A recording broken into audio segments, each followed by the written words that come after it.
1931ची जनगणना घेतली आणि तुम्ही त्याच्या जीवावर आरक्षण घेतलं. तुम्हाला त्यानेच आरक्षण दिलं इंग्रजाच्या जनगणनेनं. इंग्रजाच्या जनगणनेनं आरक्षण दिलंय तुम्हाला. मग तुम्ही कोण असं आम्ही म्हणायचं का? म्हणलो नाही. म्हणलो नाही. आपण तुमच्यासारखे बिघडलेल्या रक्ताचे नाही. म्हणलो नाही, म्हणणार नाही. म्हणायचं का असं म्हणलो नाही. तुम्ही डायरेक्ट म्हणले आम्हाला, पण आम्ही म्हणायचं का म्हणलो. बर, याच्या पुढं जाऊन आम्ही असं म्हणलो का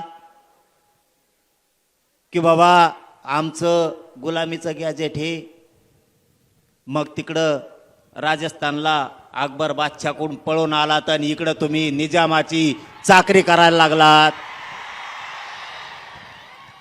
आम्ही असं म्हणायचं का? म्हणलो नाही. तर